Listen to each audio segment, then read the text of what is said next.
7월 26일 월요일 아침입니다. 오늘은 잠언 11장 27절부터 31절까지 말씀 보도록 하겠습니다.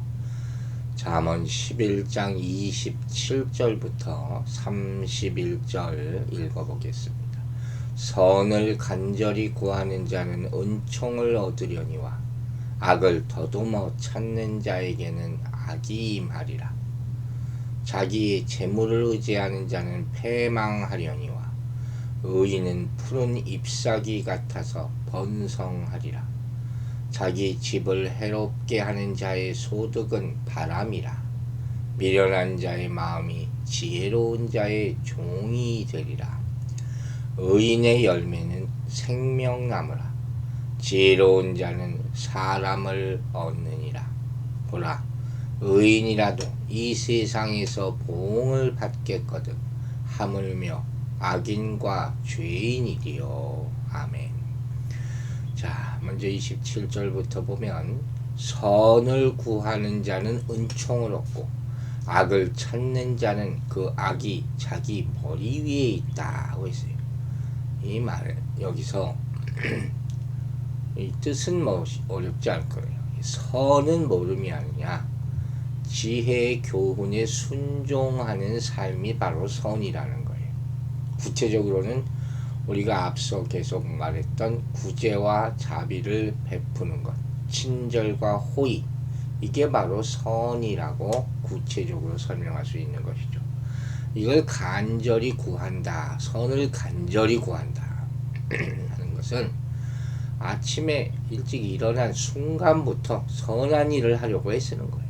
선한 일을 찾으려고 하는 거예요. 그러니까 아주 선에 대한 적극적인 의지가 여기 나타나 있죠. 그런 사람을 묘사하고 있는 것이죠. 그러니까 이처럼 선을 추구하는 그런 의지의 결과 은총을 얻게 된다는 거예요. 기쁨이죠. 만족이죠. 선을 행하면 마음에 기쁨이 생긴다는 거예요.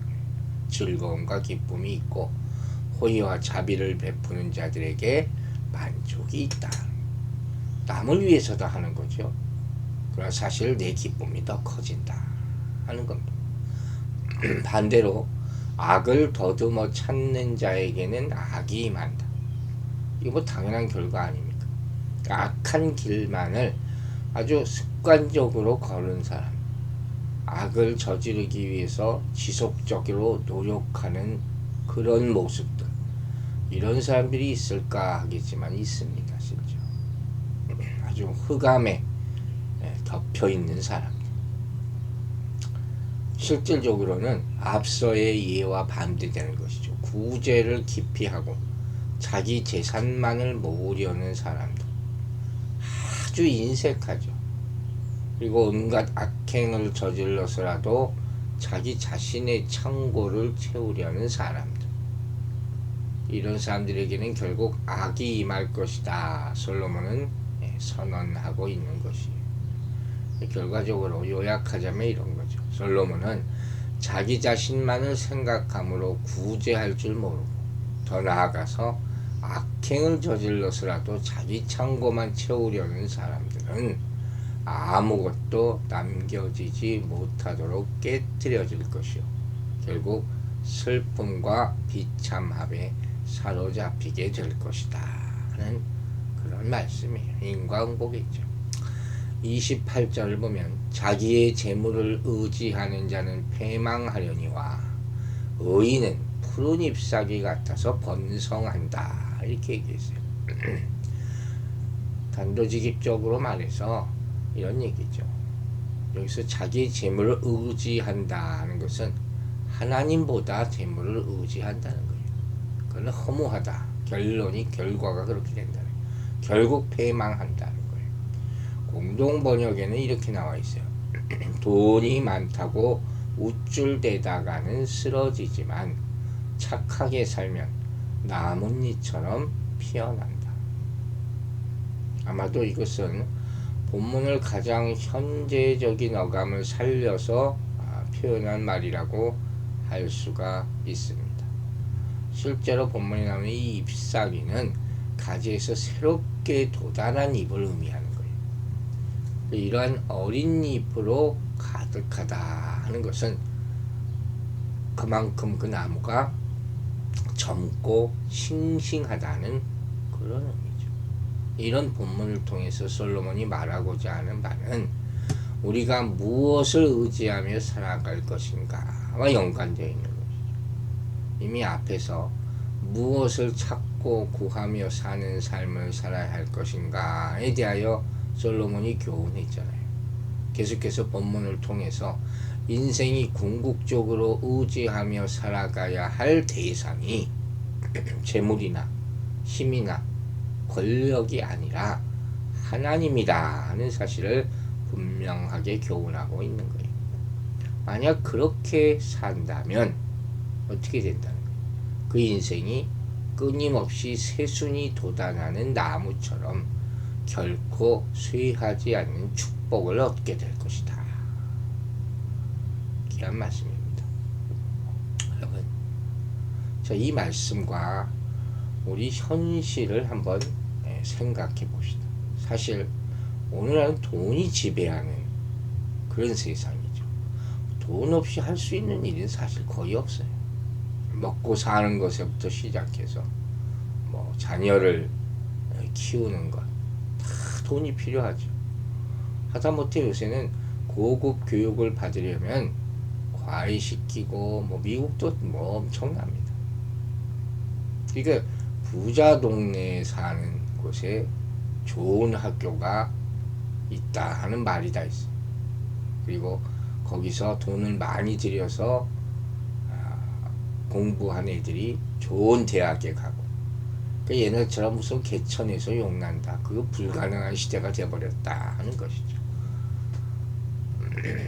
또 나이 들어서도 자식들에게 대우받으려면 돈이 꼭 있어야 된다. 요새는 다 그렇게들 생각하신다 그래요. 그래서 꼭 쥐고 계신다.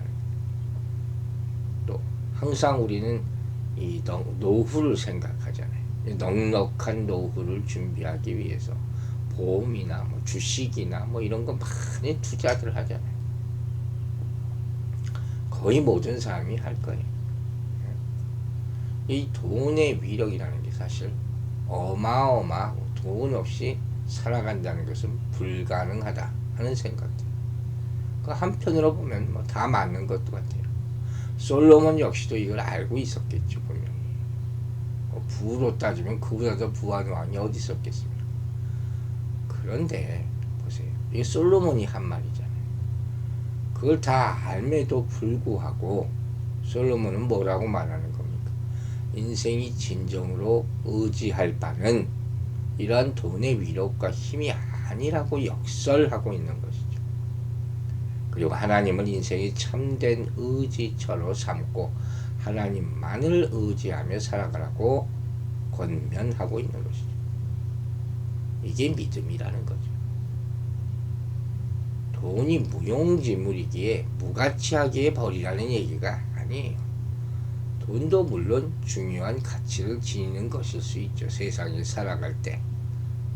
하지만 성도라면 그보다 하나님을 더 사랑할 수 있어야 하는 것이고, 하나님을 위해 이런 물질조차 배설물처럼 버릴 수 있는 믿음이 있어야 한다 하는 것이죠. 여러분, 다 죽을 때 되면요, 그 다 꽉 쥐고 있을 수 없어요. 우리 죽기 전까지 쥐고 있는 것이 돈이 아니라 믿음이 되기를 바랍니다. 나눠주는 게 복된 것이라 하지 않았습니까? 끝까지 쥐고 있으면 자손들이 싸웁니다. 그 이치를 알아야죠. 하나님이 아닌 돈과 물질을 사랑하고 의지하는 삶을 살다 보면 우리의 마음은 점점 하나님으로부터 멀어지게 되는 것이죠. 뭐에 매여 있느냐 하는 거예요. 또 말씀으로부터 멀어지게 될 수밖에 없죠. 그게 결국 큰 실패에 처하게 될 것이다 말하고 있는 거예요. 바울이 디모데전서 6장 10절에서 뭐라 그랬습니까? 돈을 사랑함이 일만 악의 뿌리가 된다. 이것을 사모하는 자들이 미혹을 받아 믿음에서 떠나 많은 근심으로써 자기를 찔렀도다. 이 결과예요. 그러므로 하나님을 더욱 사랑하고 의지하게 되시기를 바라겠습니다. 자, 이제 29절을 보면 위기 상황에서 곡식을 팔지 않는 자들은 자기 집을 해롭게 하는 자들이라고 했어요. 결국 모든 것을 잃고 지혜로운 자들의 종이 되고 만다는 것이죠. 이 말은 하나님을 두려워하지 않고 사람들에게 자비를 베푸지 않는 사람, 다 나눠줘야 될 때 어려워서 근데 자기 것만 꽉 붙잡고 있는 사람은 결국 자기의 소득도 바람같이 다 날아갈 것이다 그런 의미죠. 30절에 의인의 열매는 생명나무라는 말이 있습니다. 생명나무라 하는 것은 하나님께서 에덴 동산의 선악과와 함께 두셨던 그 나무 아닙니까? 그래서 결국 아담이 에덴 동산에서 하나님의 명령에 불순종하고 선악과를 따먹으면서 접근 자체를 금지당했던 그 나무예요. 근데 이러한 생명나무 열매가 의인의 삶을 통해서 맺혀진다 이렇게 말하고 있는 거예요. 이 말은 사람이 하나님의 뜻에 합당한 의로운 삶을 살아감으로 결국 참된 생명을 누리는 삶, 영원한 생명에 이르게 될 것임을 지금 말하고 있는 것이죠. 사실 인생이라는 것이 그래요. 자신이 뿌린 만큼 열매를 거두게 돼 있는 거예요. 일반적으로 보면 많이 뿌린 자는 많이 거두고 적게 뿌린 자는 적게 거둘 수밖에 없겠죠. 또 뿌린 것이 나게 되는 거예요. 콩 심은 자는 콩을 거두고 팥을 심은 자는 팥을 거두는 것이죠. 이렇듯 성령으로 심은 자는 성령의 열매를 거두고 육을 심은 자는 육의 열매를 거두게 될 것이다 하는 그런 말씀입니다. 이렇게 콩 심으면 콩 날 것을 우리는 알죠. 그런데도 불구하고 영원한 생명을 얻기 위해서 영원한 생명에 합당한 씨앗이 아닌 반대의 씨앗을 심을 때가 너무도 많다는 거예요. 사실 많은 사람들의 삶을 자세히 살펴보면 삶 가운데 의로운 열매를 거두기에 합당한 씨앗이라고 보기 어려운 교만과 시기와 질투와 탐욕과 혈기, 미움, 세상을 사랑하고 세상의 유익에 집착하는 그런 타락한 심성들로부터 비롯된 씨앗을 뿌리는 경우가 많다는 것이에요. 이런 것을 뿌리고 살아감으로써 인해 삶의 텃밭에 가라지와 잡초들이 무성하게 우거져 있는 인생이 되고 만다는 거예요. 자기도 모르는 사이에 웬 잡초들이 이렇게 많나. 그러면서 마음 한편으로는 마지막 날에 하나님께서 주실 영생을 기대하고 살아. 이건 앞뒤가 안 맞는 얘기죠. 이런 인생을 향해서 예수님께서는 마태복음 7장 23절에서 이렇게 말씀하셨죠. 내가 너희를 도무지 알지 못하니 불법을 행하는 자들 내게서 떠나거라.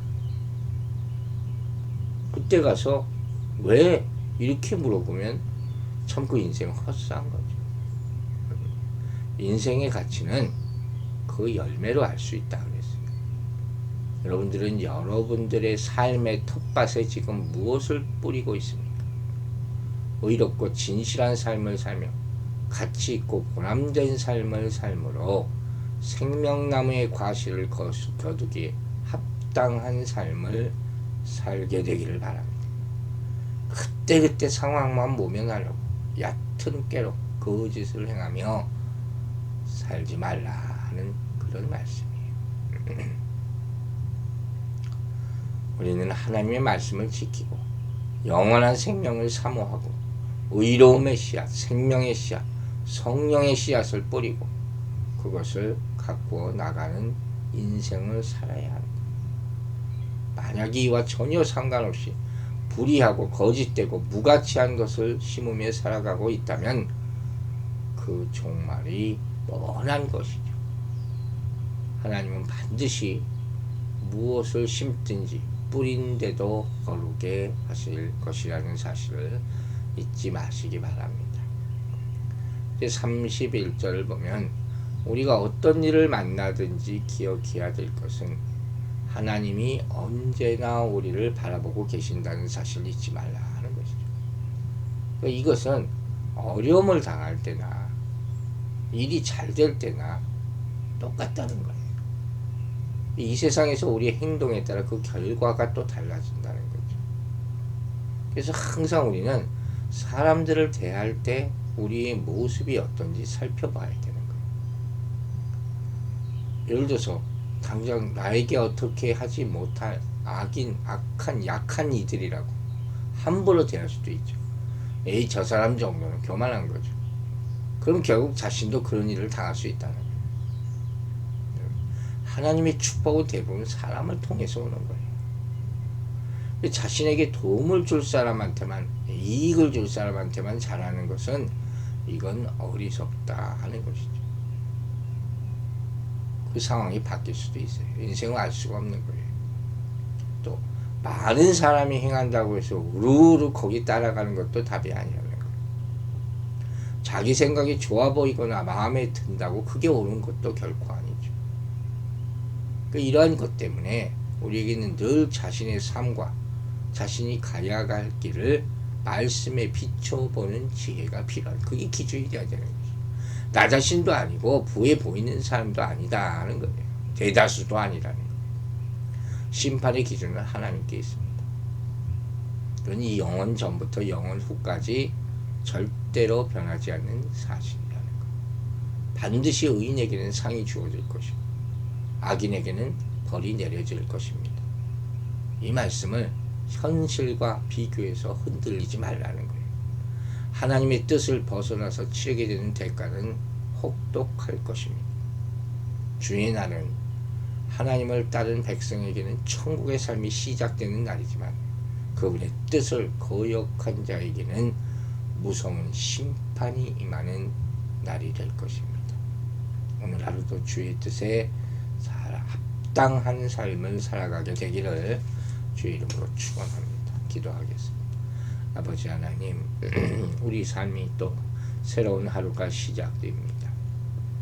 오늘도 의의 씨를 뿌리고 선한 씨를 뿌려서 귀한 것들을, 하나님이 축복받는 것들을 열매 맺는 하루가 되게 하여 주시옵소서. 항상 남을 위하는 생각을 먼저 하게 하여 주시고 그 생각과 그 행함이 우리 몸에 배게 하여 주시옵소서. 우리 인생을 심판하는 것은 나 자신도 사람들도 아닙니다. 오로지 하나님만이 심판주가 되실 것이오니 그 기준, 그 하나님이 주신 말씀 따라 사는 것, 그것을 항상 잊지 말고 현실에 흔들리지 말게 하여 주시고, 지금 연약할지라도, 지금 고통스럽고 어려운 일이 있을지라도 잘 감당하고 이겨낼 수 있도록 우리에게 힘과 능력과 용기와 믿음을 허락하여 주시옵소서. 결국 믿음의 사람들이 승리하여 하나님의 법칙이 이 땅에 공의롭게 설 수 있도록, 우리가 그것의 증인이 될 수 있도록 우리를 사용하여 주시옵소서. 오늘 하루도 주의 보살핌 가운데 살기를 원하오며 우리 성도들 각 가정마다 하나님의 은혜가 충만하기를 바라고 기도하며 우리를 구원하신 우리 구주 예수 그리스도의 이름으로 기도했습니다. 아멘.